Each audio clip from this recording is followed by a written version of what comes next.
Most people believe their emotions control them, but what if you could turn the tables? Imagine facing betrayal, loss, or criticism with unshakable calm. While others crack under pressure, you remain centered and composed. This isn't a fantasy.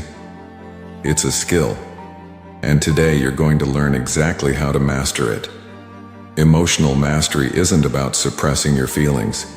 It's about understanding them so deeply that they no longer control you. The Stoics didn't just talk about this, they lived it. They faced exile, war, and even death without losing themselves. If they could do it, so can you. Today, we're breaking down their battle-tested techniques for emotional control, practical strategies that will forever change the way you react to life. Emotions aren't reality, they're interpretations. If someone insults you, do you get angry? Or do you recognize it as a reflection of their character, not yours? The Stoics taught that between stimulus and response there is a space, and in that space lies your power. Next time anger rises, pause. Observe it instead of becoming it. Take a deep breath and remind yourself that emotions are fleeting. This small shift can be the difference between reacting impulsively and responding with wisdom. Train yourself to analyze emotions like an outsider, detached, objective, and rational. Your emotions aren't caused by events, they're caused by the meaning you assign to them. Losing a job, one person sees it as a disaster, another sees it as an opportunity. The event is the same, but the interpretation changes everything. Start questioning your reactions. Is this truly bad? Or am I just seeing it that way? Over time, you'll train yourself to frame situations in ways that empower you instead of weaken you. A breakup isn't rejection, it's redirection. A failure isn't defeat, it's a lesson. The more you rewrite your story, the more control you take over your emotions. Most people assume life should be easy. That's why they suffer when it isn't. The Stoics trained themselves daily to expect hardship. They visualized failure, rejection, even death. Not to be pessimistic, but to be prepared. Try this. Each morning, ask yourself what challenges might arise today. Then, decide in advance how you'll handle them with composure. When you mentally rehearse setbacks, they lose their power over you. This Stoic practice, known as premeditatio malorum, builds resilience so that when the unexpected happens, you respond rationally, not emotionally. Most suffering comes from trying to control the uncontrollable, other people's opinions, the past, the future. The Stoics knew this was pointless. The only thing you truly control is yourself. The next time frustration creeps in, ask yourself, is this within my control? If the answer is no, let it go. This doesn't mean apathy, it means redirecting your energy toward what actually matters. Instead of wishing others would change, improve yourself. Instead of regretting the past, learn from it.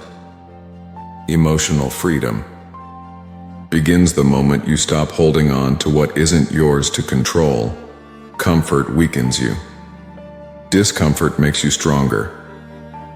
The Stoics practiced hardship on purpose, fasting when they had food, sleeping on the floor when they had a bed. Why? So that when life truly tested them, they were already prepared. Start small, take cold showers, skip a meal, walk in the rain without an umbrella. Train yourself to remain unfazed by discomfort. When you voluntarily endure small difficulties, you develop the mental toughness needed for bigger ones. Over time, you become someone who doesn't break when life gets hard, because you've trained for it. Life will test you. Every challenge is an opportunity to prove your strength. Instead of asking, why is this happening to me? Ask, how can I grow from this? When someone betrays you, use it to build resilience. When you fail, use it to sharpen your strategy. Every setback is a test. Pass it and you level up. Shift your mindset from victim to student. When you see adversity as training, nothing can break you, because every difficulty becomes fuel for your growth. Emotions cloud judgment, but logic clears it. When you feel overwhelmed by anger, sadness, or frustration, step back and analyze the situation as if you were an outsider. Ask yourself, what would a completely rational person do right now? Logic is the great neutralizer of emotions. Instead of making decisions based on how you feel, base them on reason. The more you practice, the more emotionally resilient you become. Eventually, your default response to adversity won't be emotional. It'll be strategic. Emotional mastery doesn't happen overnight, but every time you apply these Stoic techniques, you become stronger, calmer, and more in control of your own mind. The world is chaotic, but those who master themselves don't just survive it, they thrive in it. Now it's your turn.